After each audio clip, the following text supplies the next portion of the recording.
బాప్తిస్మం ఎవరికి అంటే ఏం చెప్తాం మనం?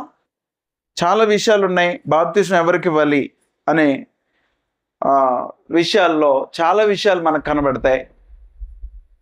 బాప్తిస్మం తీసుకోవాల్సినటువంటి వాడు ఏం చేయాలంటే మొట్టమొదటిగా సువార్తను వినాల్సినటువంటి వాడై ఉన్నాడు. సువార్తను వినాలి. అర్థమవుతుందా? ఏం వినాలి? సువార్తను వినాలి. చూడండి ఒకసారి మార్కు సువార్త 16వ అధ్యాయము 15వ వచనం ఈ మాట మాట్లాడుతుంది. మరియు మీరు సర్వలోకమునకు వెళ్ళి సర్వ సృష్టికి సువార్తను ప్రకటించుడి. చాలండి. చూడండి ఏమన్నాడు? మీరు సర్వలోకమునకు వెళ్ళి సర్వ సృష్టికి సువార్తను ప్రకటించండి. అంటే ఏంటి? సువార్త ప్రకటించబడాలి అంటే సువార్త ప్రకటించే వాళ్ళు ఉన్నప్పుడు వినేవాళ్ళు వినాలి. ముందు అక్కడ జనం అందరూ సువార్తను వినాలి. అందుకే విశ్వాసం గురించి మాట్లాడుతూ వినుట వలన విశ్వాసం. అర్థమవుతుందా? వినుట వలన విశ్వాసం. అందువల్ల ముందు వినాలి. సువార్తను వినకుండా విశ్వాసం కలగదు ఒక వ్యక్తికి. రోమపత్రిక 10వ అధ్యాయం 17వ వచనం. కాగా వినుట వలన విశ్వాసం కలుగును, వినుట క్రీస్తును గూర్చిన మాట వలన కలుగును. అందువల్ల యేసు క్రీస్తును గూర్చినటువంటి మాట. అందువల్ల విశ్వాసం కలగాలి ఒక వ్యక్తికి. అర్థమవుతుందా? అది వినుట వలన జరుగుతుంది. వినుట వలన జరుగుతుంది అంటే ముందు అది సువార్త వినాలి ఒక వ్యక్తి. సువార్త వినకుండా, సువార్త అసలు తెలియకుండా ఒక వ్యక్తికి బాప్తిజంలోకి వెళ్ళడం అనేది అర్ధరహితం. గుర్తుపెట్టుకోండి. చాలామంది తెలియదు అసలు సువార్త అంటే ఏంటో తెలియదు. ఇప్పుడు మనలో ఎంతమంది తెలుసు సువార్త అంటే? అది ప్రశ్న. సువార్త అంటే ఏమిటి? సువార్తను గురించి గ్రంథం ఇలా చెప్తోంది. 1 కొరింథీ 15వ అధ్యాయం 3-4 వచనాలు. నాకు ఇవ్వబడిన ఉపదేశమును మొదట మీకు అప్పగించి తిని, అదేమనగా లేఖనముల ప్రకారము క్రీస్తు మన పాపముల నిమిత్తము మృతి పొందెను. జాగ్రత్త గుర్తుపెట్టుకోండి. లేఖనముల ప్రకారము క్రీస్తు మన పాపముల నిమిత్తం మృతి పొందెను, సమాధి చేయబడెను, లేఖనముల ప్రకారము 3వ దినమున లేపబడెను. సువార్త 3 విషయాలు చెప్తున్నాడు. ఒకటి, లేఖనముల ప్రకారము క్రీస్తు మన పాపముల నిమిత్తం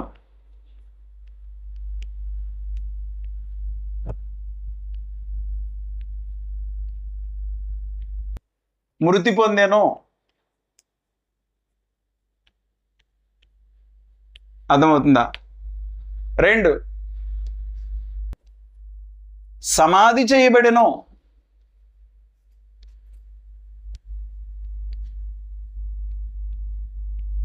3, లేఖనముల ప్రకారము 3వ దినమున 3వ దినమున లేపబడెను.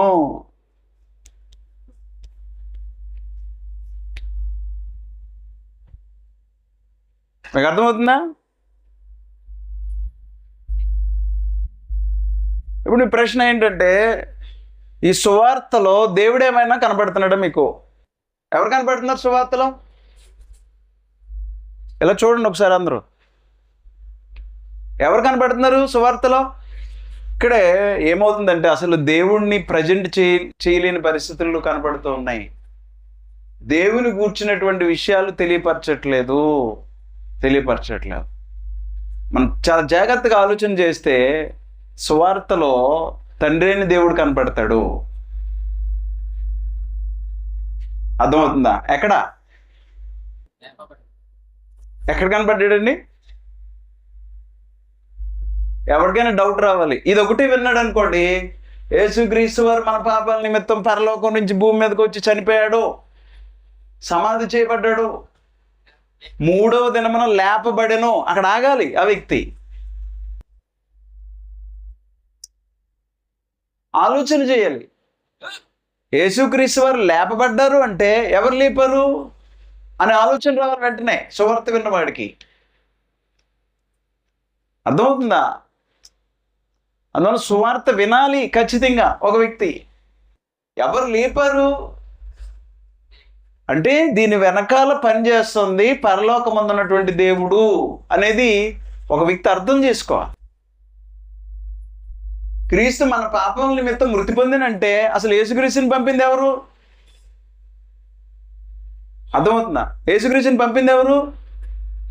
దేవుడు. కాలం సంపూర్ణమైనప్పుడు పరలోకమందున్న దేవుడు యేసుక్రీస్తు వారిని ఈ లోకానికి పంపాడు. పంపి మృతి పొందాను, సిలువలో మరణించాలని ఎవరు నిర్ణయించారు? దేవుడు. చూసారా, పంపింది ఆయన. మనందరి కోసం మన పాపాల నిమిత్తం చనిపోవాలని బలిగా అర్పించింది తండ్రి. అర్పణ అయింది ప్రభు అయిన యేసుక్రీస్తు వారు. సమాధి చేయబడ్డాడు. ఏమండి, 3వ దినం ఏం చేశాడంట? దేవుడు లేపెను. ఇక్కడ కనపడలేదు, అది లేపబడెను అన్నాడు. అంటే ఒక ఆయన ఉన్నాడు వెనకాల, ఆయన గురించినటువంటి విషయాలని తెలియపరచట్లా మనుషులు. అసలు ఇలా వివరంగా చెప్పరు కూడా. ఇప్పుడు లేపబడెను లేచునా అంటే ఖచ్చితంగా ఒక ఆయన ఆయన్ని లేపాడు. ఎవరు ఆయన? చూద్దాం ఒకసారి. మొట్టమొదటిగా పేతురు సువార్త ప్రకటన చేస్తున్నాడు. అర్థమవుతుందా? మొట్టమొదటిగా పేతురు ఏం చేస్తున్నాడు? సువార్త ప్రకటన చేస్తున్నాడు. ఎక్కడ? అపోస్తలుల కార్యాలు 2వ అధ్యాయంలో మొట్టమొదటిగా ఆయన సువార్త ఎలా చెప్తున్నాడో చూడండి.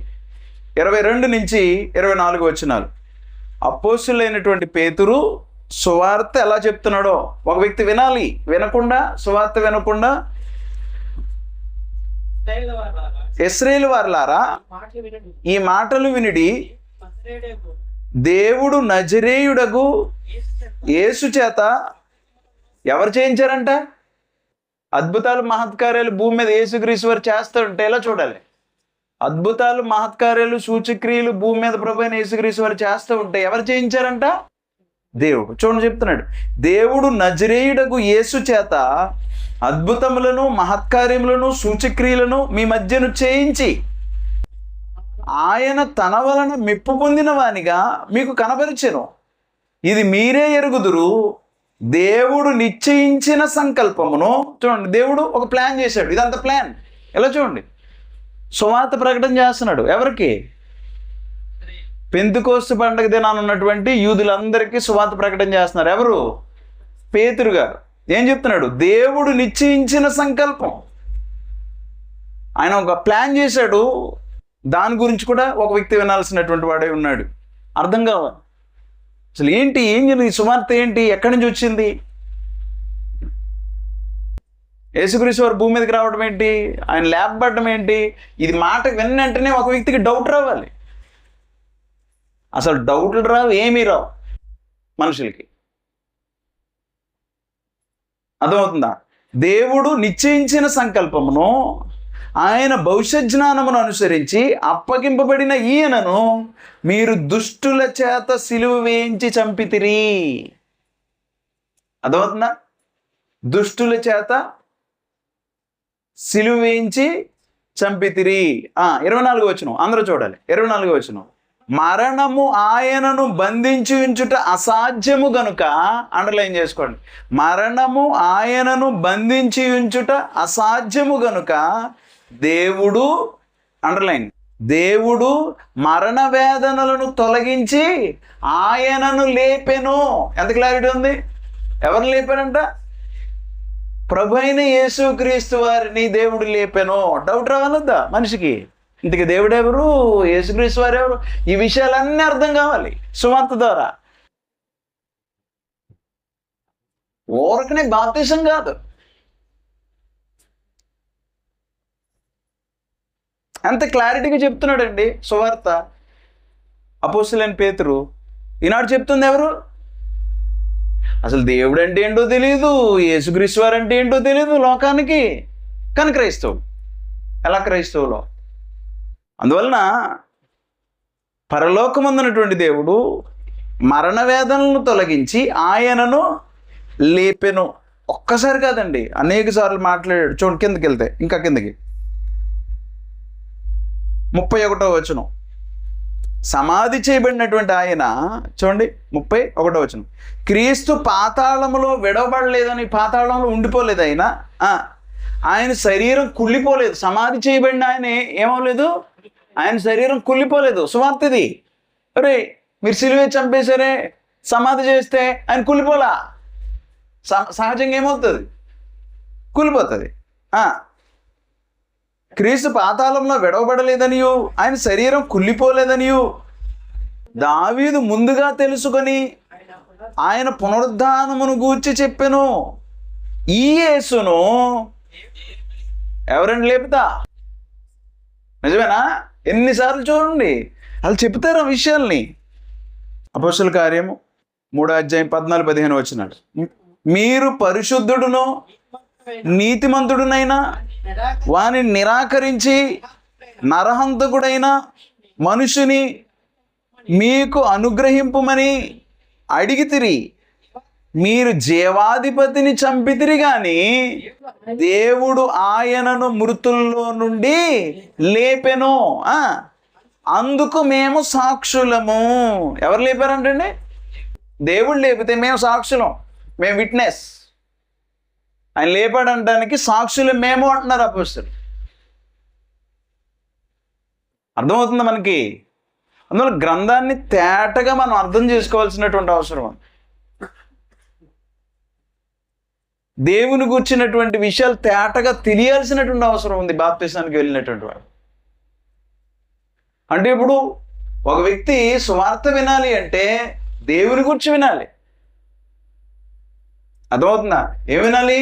3వ దినం దేవుడు లేపెను, యేసుక్రీస్తు వారిని లేపాడు. పరలోకమందున్నటువంటి దేవుడు. ఇందుకే దేవుడు ఎవరు అర్థం కావాలి. దేవుడు ఏం చేశాడు? యేసుక్రీస్తు వారి శిలువ మరణం అయితే దేవుడు ఏం చేశాడు? ఆయన సంకల్పం ఏంటి? ఎవరు పంపితే వచ్చాడు ప్రభువైన యేసుక్రీస్తు వారు భూమి మీదకి?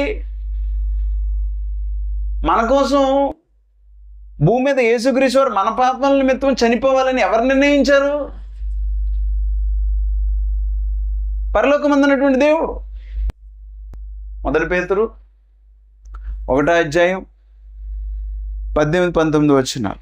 అమూల్యమైన రక్తము చేత అనగా నిర్దోషమును నిష్కళంకమునగు గొర్రెపిల్ల వంటి క్రీస్తు రక్తము చేత మీరు విమోచింపబడితిరని మీరు ఎరుగుదురు కదా.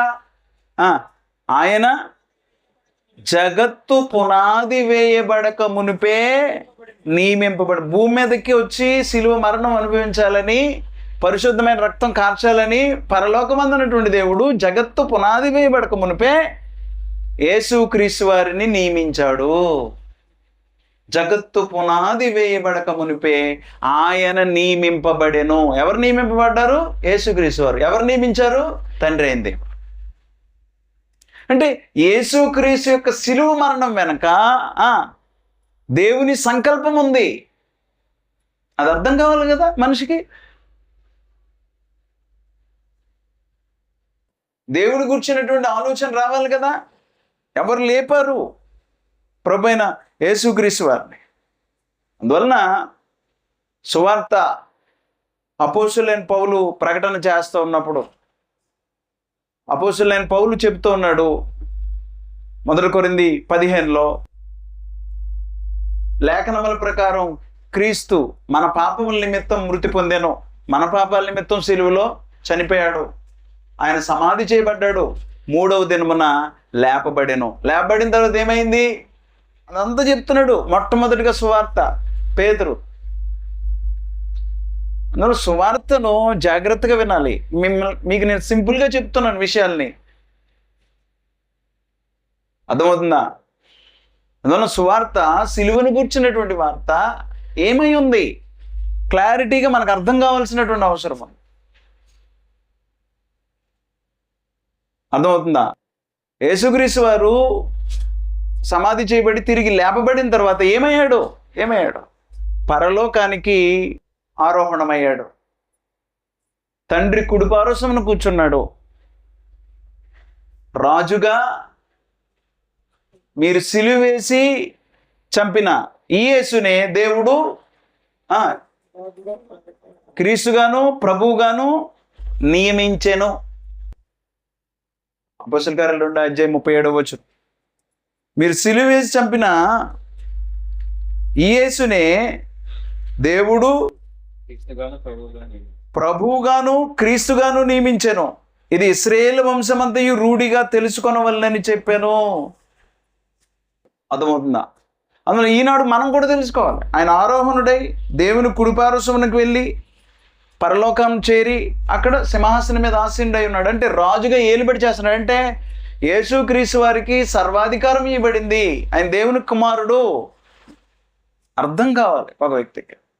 అసలు సువార్త తేటగా ఒక వ్యక్తి వినాల్సినటువంటి అవసరం ఉంది. సువార్త అంటే యేసుక్రీస్తు యొక్క శిలువ మరణ సమాధి పునరుద్ధానము ఇది జరగడానికి దేవుడు ఏర్పాటు చేసిన సంకల్పం అర్థం కావాలి ఒక వ్యక్తికి. యేసుక్రీస్తు వారు ఇప్పుడు ఏమై ఉన్నారో అర్థం కావాలి ఒక వ్యక్తికి. రైట్? 2 ఇంకా లోతుకి వెళ్తలా, మీకు ఆల్రెడీ చాలా విషయాలు తెలుసు కాబట్టి. అంటే సువార్త వినాలి. 2వ పాయింట్ ఏంటంటే నమ్మాలి. వినటమే కాదు, ఏం చేయాలి? అసలు విషయాలు చెప్పకపోతే ఏం వింటాడు? చాలామంది సువార్త అంటే ఏంటో తెలీదు. సిలువను కూర్చున్నటువంటి వార్త ఒక వ్యక్తికి ఎలాగూ దేవుని శక్తో అర్థం కాదు ఒక వ్యక్తికి. మళ్ళీ అక్కడ దేవుని శక్తి అన్నాడు. యేసుక్రీస్తు యొక్క సిలువ వార్త ఎవరి శక్తి అంట? దేవుని శక్తి అన్నాడు. అప్పుడైనా కళ్ళు తెరాలి కదా మనిషికి.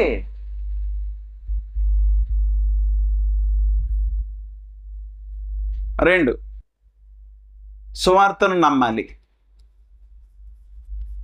సువార్తను నమ్మాలి అంటే సువార్త అర్థం కావాలంటే ఒక వ్యక్తికి ఎన్ని విషయాలు అర్థం కావాలో మనం చూసుకోవాల్సిన అవసరం. మార్కు సువార్త 16:16. మార్కు సువార్త 16:16. మార్కు సువార్త 16:16.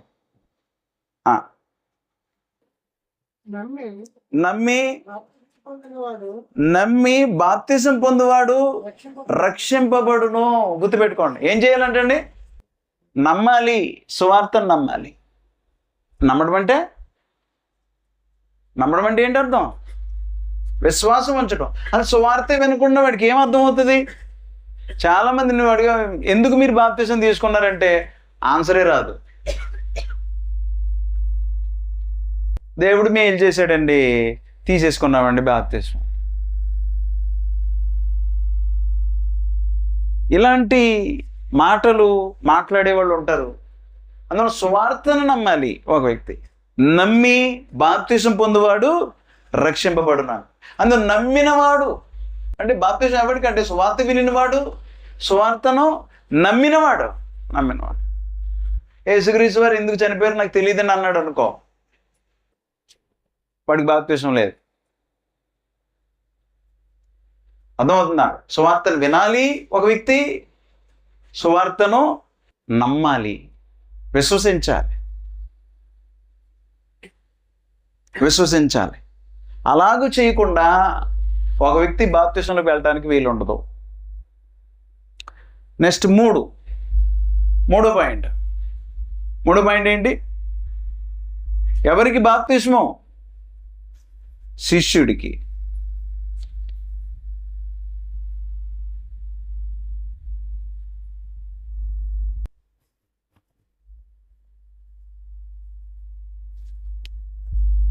శిష్యుడు అవ్వాలి.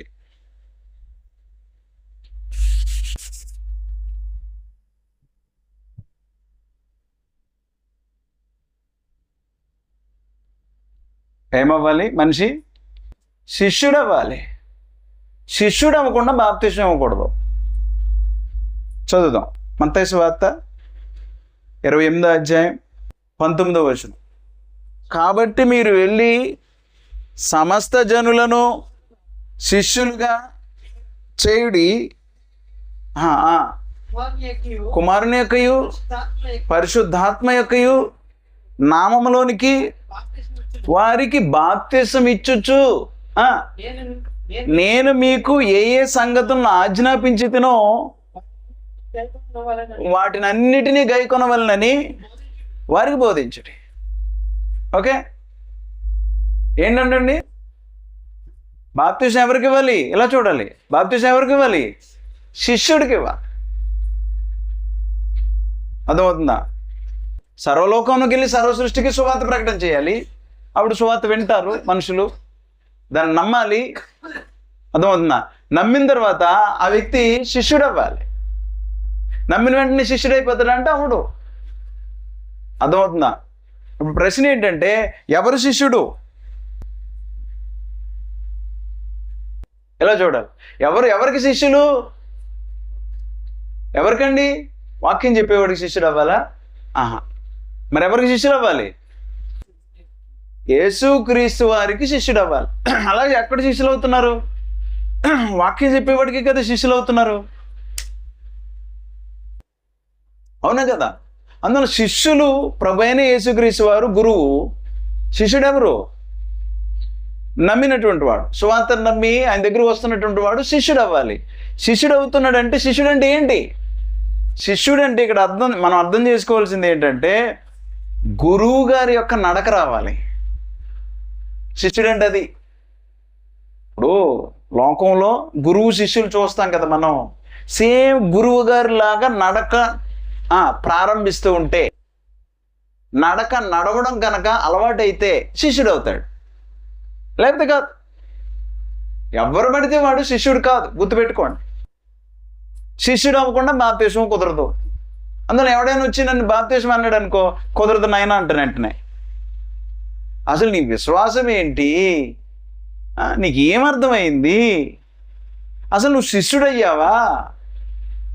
చూడాల్సిన అవసరం ఉంది. అసలు యేసుక్రీస్తు వారు చెప్పింది చెయ్యకుండా ఉండేవాడు శిష్యుడు కాదు, గుర్తుపెట్టుకోండి.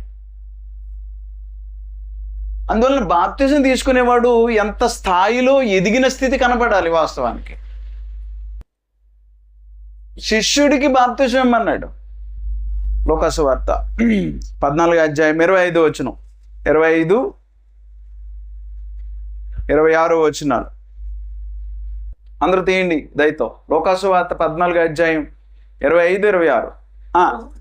బహు జన సమూహములు ఆయనతో కూడా వెళ్ళుచున్నప్పుడు ఆయన వారి తట్టు తిరిగి, ఎవడైనను నా యొద్దకు వచ్చి తన తండ్రిని, తల్లిని, భార్యను, పిల్లలను, అన్నదమ్ములను, అక్క చెల్లెండ్రను, తన ప్రాణమును సహా ద్వేషింపకుంటే వాడు నా శిష్యుడు కానేరడు. శిష్యుడు ఎవరంటండి? ఎలా చూడాలి? ఎంతమంది బాప్తిసాలు తీసేసుకున్నారో శిష్యుడు అవ్వకుండానే.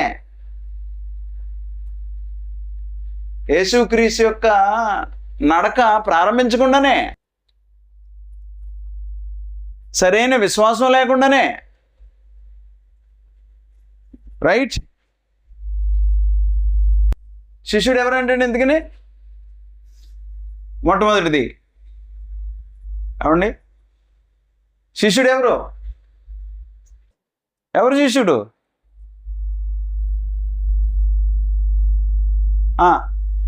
రక్త సంబంధులను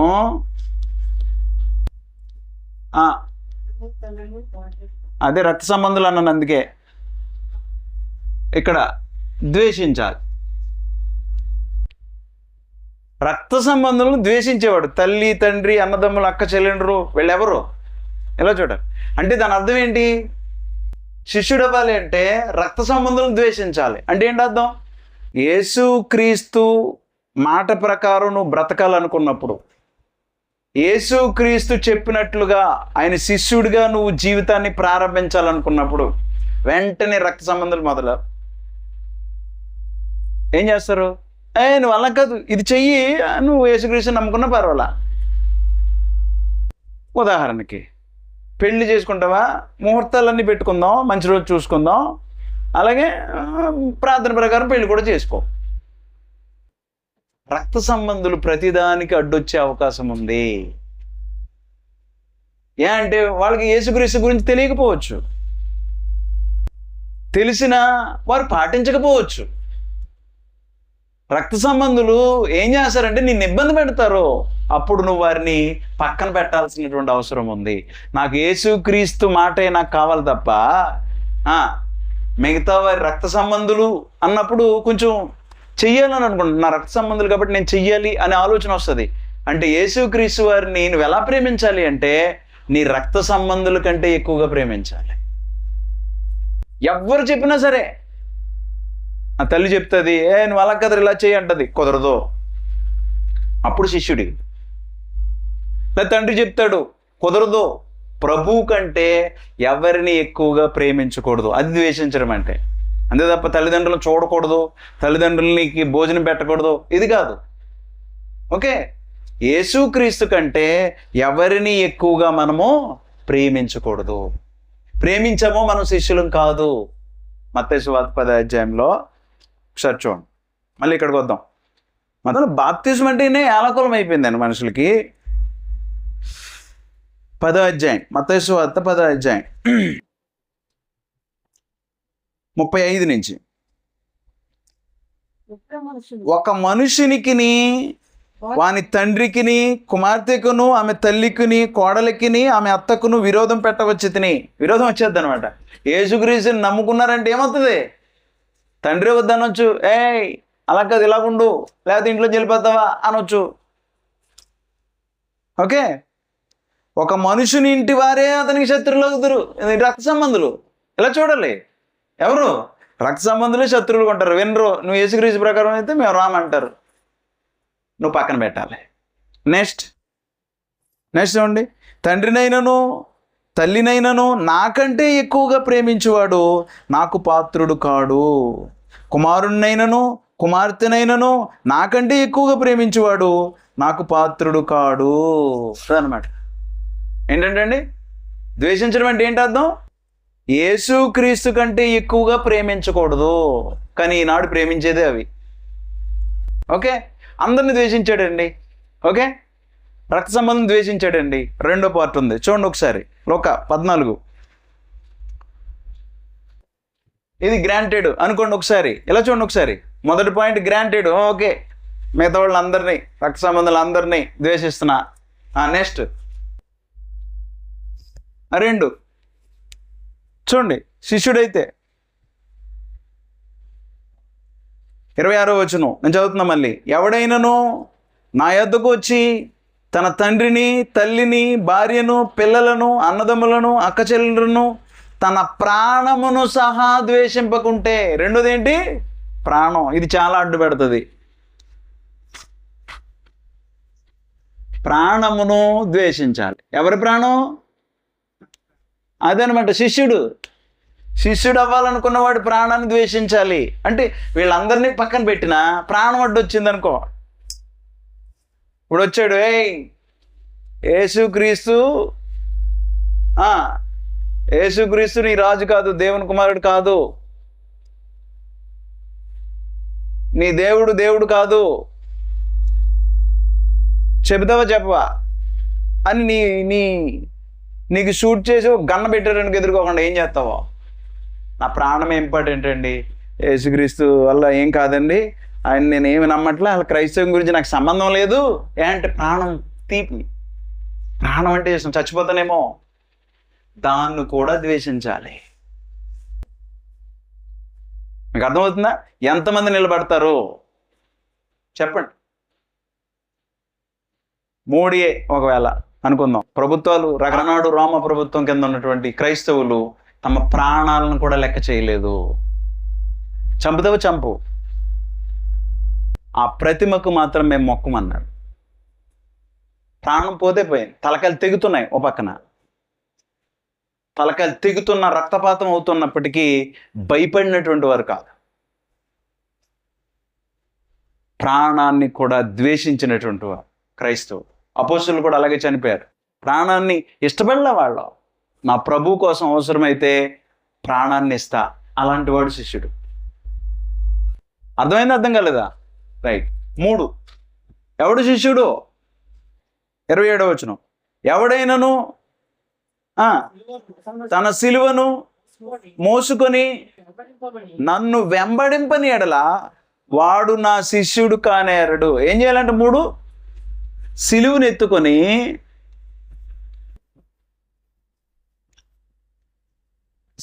ఎత్తుకొని యేసుక్రీస్తు వారిని వెంబడించాలి.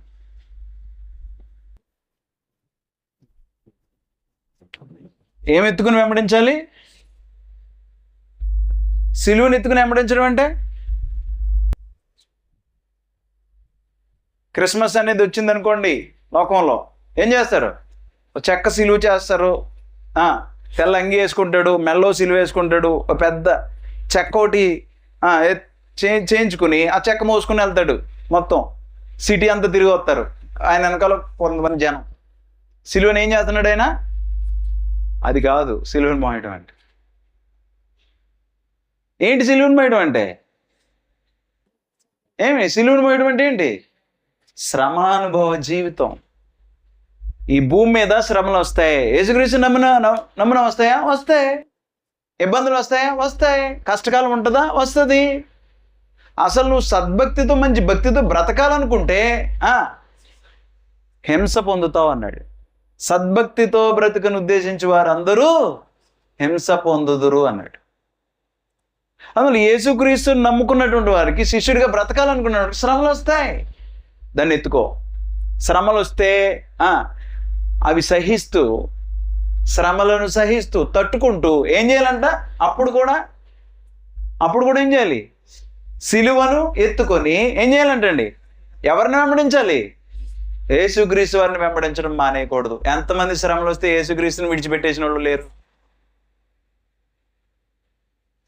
అర్థమవుతుందా మీకు? అందువల్ల శిష్యుడు అంటే ఏదో చిన్న విషయం కాదు. మనుషులు ఇష్టానుసారంగా ఆలోచన చేయడానికి. ఈనాడు నువ్వు నేను అసలు శిష్యుడిగా ఉండే బాప్తిజం తీసుకున్నామా? అసలు శిష్యులమే అయ్యామా లేదా? ఎవరినైనా పక్కన పెడతావా? చివరికి నీ ప్రాణం, సిలువకి శ్రమలు అయినప్పటికీ యేసుక్రీస్తుని వెంబడిస్తున్నామా? అన్ని పరిస్థితుల్లో కూడా యేసుక్రీస్తుని వెంబడిస్తే నువ్వు శిష్యుడివి, లేకపోతే కాదు. అర్థమవుతుందా? మళ్ళీ బాప్తిజం అంటే ఏంటి? మనిషి ఏం అర్థమవుతుంది మనుషులకి? ఊరకనే ములిగేయడం కాదు. చెరువులోకి వెళ్ళి ఏం చేస్తాయి? గేదెలు వెళ్ళి ములిగి వచ్చేస్తూ ఉంటాయి. దానికి ఏం తెలియదు, ములిగామో ఎందుకు ములిగామో దానికి ఏం తెలీదు. ఈనాడు కూడా అదే పరిస్థితి. ఈ రకమైన పరిస్థితి కలిగితే శిష్యుడిగా అడుగులేస్తున్నాడు అనమాట. యేసుక్రీస్తు యొక్క ఇచ్చేవాడు యేసుక్రీస్తు యొక్క నడకను చూడాలి. సంఘంలో యేసుక్రీస్తు యొక్క నడకని శిష్యుల్లో చూడగలగాలి. చూస్తే నడక ప్రారంభమైంది అనుకోండి, జీవితం ఉందనుకోండి, ఓకే. హెబ్రీ పత్రిక 6:1 బాప్తిసానికి వెళ్ళే ముందు ఏం చేయాలో చూడండి, వరుసగా చెప్పాడు అక్కడ. కాబట్టి ఏ క్రియలు విడిచిపెట్టాలండి? నిర్జీవ క్రియలను విడిచి మారు మనసు పొందుటయు. మారు మనసు ఉండాలి. నిర్జీవ క్రియలు విడిచిపెట్టాలి. నిర్జీవ క్రియలు విడిచిపెట్టకుండా బాప్తిసంలోకి వెళ్ళకూడదు. 2, మారు మనసు కలగాలి, మనసు మార్చుకున్నవాడై ఉండాలి. 3, దేవుని అందలి విశ్వాసం, అంటే ఇవన్నీ ఉండాలి. సువార్తను విని నమ్మాలి. చూసారా? అంటే దేవుడు అంటే ఏంటో, ఆత్మ సంబంధమైనవి ఏమై ఉన్నావో, ఈ విషయాలన్నీ ఒక వ్యక్తి విశ్వసించాల్సినటువంటి అవసరం ఉంది. పరలోకం గురించి అర్థమవుతుందా? దేవుడు చేసిన కార్యం అంతా, దేవుని యందు విశ్వాసం, దేవుని అందలి విశ్వాసం. అందువల్ల ఎవరు బాప్తిసానికి చూడండి జాగ్రత్తగా. కాబట్టి నిర్జీవ క్రియలను విడిచి ఇప్పుడు నిర్జీవ క్రియలు ఒకసారి ఇలా చూడండి, నిర్జీవ క్రియలు విడిచిన వాడు ఏం చేస్తాడు? యేసుక్రీస్తుని వెంబడిస్తాడు, శిష్యుడు అన్నమాట. వాళ్ళు ఖచ్చితంగా ఏముండాలి? మారు మనసు కూడా ఉండాలి, మనసు మార్చుకోవాలి. మనసు మార్చుకోకపోతే యేసుక్రీస్తుని వెంబడిస్తాడా? వెంబడించడు. అందులో నిర్జీవ క్రియలు విడిచిపెట్టాలి. అది మీకు మళ్ళీ ఒక పాఠం కింద చెప్పుకుందాం. నిర్జీవ క్రియలు అంటే ఏంటి, మారు మనసు అంటే ఏంటి, పాఠం కింద చెప్పుకుందాం అవసరమైతే. ముందు పాయింట్ వినండి. శిష్యుడు అంటే నిర్జీవ క్రియలు విడిచిపెడతాడు, మారు మనసు పొందుతాడు, అలాగే దేవుని యందు విశ్వాసం కూడా ఉంటుంది. దేవుడు అంటే ఏంటో, ఆయన సంకల్పం ఏంటి, ఆయన ఏం చేశాడు, ఆయన యేసుక్రీస్తు వారిని ఎందుకు పంపాడు, యేసుక్రీస్తు వారు ఏం చేశారు, ఇవన్నీ. అలాగే పరలోకం ఉంది, దాని అంతటిని యందు విశ్వాసం కలిగినటువంటి వాడు, దేవుడు చేసినటువంటి కార్యం యందు విశ్వాసం కలిగినటువంటి వాడు. దేవుని అందలి విశ్వాసం, దేవుని అందు విశ్వాసం, ఆయన సంకల్పం అందు విశ్వాసం, అన్నిటి అందు. ఓకే, పరలోకం ఉందని విశ్వాసం, తీర్పు ఉందని విశ్వాసం, నమ్మాలి. నమ్మకపోతే యేసుక్రీస్తుకి శిష్యుడిగా వెంబడించలేడు. వెంబడించకపోతే యేసుక్రీస్తుకి శిష్యుడు కాదు. ఆ తర్వాత పాయింట్ చూడండి, దేవుని అందలి విశ్వాసము. నెక్స్ట్ పాయింట్, బాప్తిస్మలను గూర్చిన బోధ. ఎన్నో పాయింట్ అది? 4. అంతేనా? నిర్జీవ క్రియలు, ఇలా చూడాలి. ఎన్ని విడిచిపెట్టాలి, ఎన్ని మార్చుకోవాలో చూడండి. బాప్తిసానికి ముందు నిర్జీవ క్రియలు విడిచిపెట్టాలి, మారు మనసు కలిగి ఉండాలి. 3, దేవుని అందలి విశ్వాసం ఉండాలి. దేవుని అందు విశ్వాసం ఉందనుకోండి, యేసుక్రీస్తు యందు కూడా విశ్వాసం వస్తుంది. తరువాత బాప్తిసం కార్యక్రమం. అర్థమవుతుందా? ఈ బాప్తిసం ఎవరికి అంటే శిష్యుడికి బాప్తిసం. శిష్యుడు అంటేనే ఇవన్నీ విడిచిపెట్టినటువంటి వాడు, దేవుని యందు విశ్వాసం కలిగినటువంటి వాడు. అర్థమవుతుందా మీకు? అందువలన శిష్యుడు అంటే నడక ప్రారంభించినటువంటి వాడు, నడక ప్రారంభించిన వాడు. మారు మనసు లేకుండా బాప్తిసంకి వెళ్ళటం అనేది కుదరదు. నిర్జీవ క్రియలను విడిచిపెట్టకుండా బాప్తిసం అనేది కుదరదు. నిర్జీవ క్రియలు యథేచ్ఛగా చేసేస్తూ మారు మనసు లేకుండా బాప్తిసానికి కుదరదు. ఒక పాయింట్ చూసుకుని మనం ముందుకు వెళ్దాం. చూడండి, అపోస్తుల కార్యాలు 2వ అధ్యాయము 38వ వచనం. పేతురు, గుర్తుపెట్టుకోండి, ఏమడుగుతున్నాడు? మీరు మారు మనసు పొంది పాప క్షమాపణ నిమిత్తము ప్రతివాడు యేసుక్రీస్తు నామమున. అందువల్ల బాప్తిసం పొందడానికి ఏం కావాలి? మారు మనసు పొందాలి. అర్థమవుతుందా? మారు మనసు పొందాలి. అది లేకుండా బాప్తిసం అనేది అసంభవం. గుర్తుపెట్టుకో, మనసు మార్చుకోవాలి. అలాంటిది ఏమీ లేదు. బలవంతంగా మత మార్పులు చేస్తున్నటువంటి పరిస్థితులు కూడా కనబడుతూ ఉన్నాయి. నిజానికి ప్రమాదకరమైన పరిస్థితి. బాప్తిసం యొక్క అవసరాన్ని గుర్తించిన వాడై ఉండాలి. ఎందుకు తీసుకోవాలి బాప్తిసం? గ్రంథం చెప్తుంది ఇలాగా. మళ్ళీ చదవండి, 38వ వచనం. అపోస్తుల కార్యాలు 2వ అధ్యాయం 38వ వచనం. పేతురు, మీరు మారు మనసు పొంది పాప క్షమాపణ నిమిత్తము మీలో ప్రతివాడు యేసుక్రీస్తు నామమున బాప్తిస్మం పొందుడి. అందువలన పాప క్షమాపణ కొరకు, నా పాపాలు ఇంకా నిలిచి ఉన్నాయి, నా బాప్తిస్మం ద్వారా పాప క్షమాపణ నాకు దొరుకుతుంది అనే అవసరాన్ని గుర్తించాలి ఒక వ్యక్తి, తీసుకునేవాడు.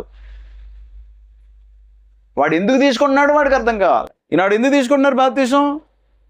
లోక సంబంధమైన వాటి కొరకు. ఆల్మోస్ట్ లోక సంబంధమైనవి ఏదైనా జరిగితే బాప్తిసం అంటున్నారు తప్ప బాప్తిసం యొక్క అవసరం ఏంటి, ఎందుకు, భూమి మీద నీకు ఏం కలుగుతుంది, అది కదా అర్థం చేసుకోవాలి ఒక వ్యక్తి. బాప్తిసం యొక్క అవసరాన్ని ఏం చేయాలి? గుర్తించాలి ఒక వ్యక్తి. అతనే అడగాలి, వచ్చి అతనే అడగాలి. చిలక పలుకు, యేసుక్రీస్తు రక్షకుడు అని ఒప్పుకుంటున్నావా? చిలక పలుకు మీరు చూడండి. ఒప్పుకుంటున్నానండి. నువ్వెవడు? ఒప్పుకునేవాడు మాట్లాడతాడు, నీకేమి?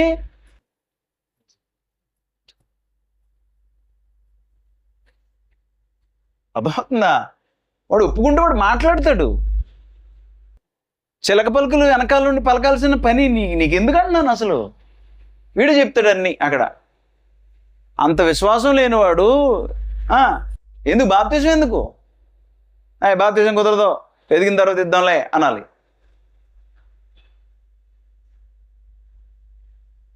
అర్థమవుతుందా? అందులో నువ్వేం చేయాలంటే బాప్తిసం యొక్క అవసరాన్ని గుర్తించినటువంటి వాడివై ఉండాలి. అర్థమవుతుందా? ఎవడికి బాప్తిసం? వాక్యానుసారమైన ఒప్పుకోవలసినటువంటి అవసరం ఉన్నది.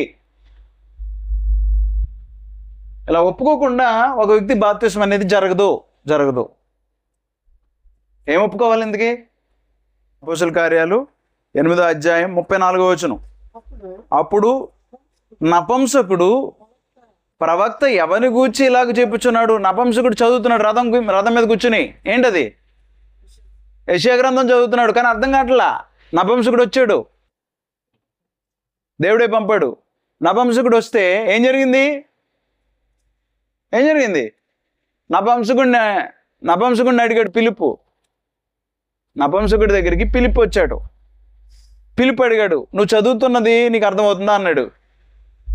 నాకు ఎవరైనా దారి చూపించకపోతే నాకు ఎలాగ అర్థమవుతుందయ్యా అన్నాడు. అప్పుడు రథం మీదకి ఎక్కి వివరిస్తున్నాడు, చెప్పాడు మొత్తం. నువ్వు చదువుతున్న లేఖనాలు ఎవరి గురించి నాకు తెలీదా? ఆ లేఖనాలు ఏంటంటే పైన చూడండి 32వ వచనం. ఆయన గొర్రెవలే వదకు తేబడును. ఇది చదువుతున్నాడు నపుంసకుడు. ఎవరెందుకు నాయన? ప్రభు అయిన యేసుక్రీస్తు. 34 చదవండి ఇప్పుడు. అప్పుడు నపుంసకుడు ప్రవక్త ఎవరిని గూర్చి ఇలాగ చెప్పుచున్నాడు? తన్ను గూర్చియా వేరొకని గూర్చియా? దయచేసి నాకు తెలుపమని పిలుపుని అడిగాను.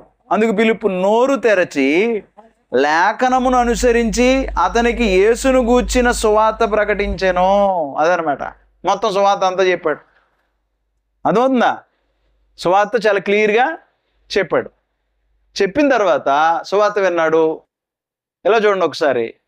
నపుంసకుడికి నడక తెలుసు, ఎలా బ్రతకాలో తెలుసు. ఓకే, యేసుక్రీస్తు గురించి విన్నాడు. దేవుడు అంటే ఏంటో తెలుసు. దేవుడిని ఆరాధించడానికి వచ్చాడు యెరూషలేము. దేవుని గురించిన విషయాలు తెలుసు. తెలియదు ఎవరి గురించి? యేసుక్రీస్తు గురించి విన్నాడు. విన్న తర్వాత చూడండి 35. అందుకు పిలుపు నోరు తెరచి ఆ లేఖనమును అనుసరించి అతనికి యేసుని గూర్చి సువార్త ప్రకటించాను. వారు త్రోవలో వెళ్ళుచుండగా నీళ్లున్న ఒక చోటకు వచ్చినప్పుడు నపుంసకుడు, ఇదిగో నీళ్లు, నాకు బాప్తిసం ఇచ్చుటకు ఆటంకమేమని అడిగి రథము నిలుపమని ఆజ్ఞాపించాను. అంటే బాప్తిసం గురించి అన్ని గురించి చెప్పాడు. ఇంకా అర్థమవుతుందా? అందుకే నీళ్లు చూశాడు. నీళ్లు చూసి ఏమన్నాడు?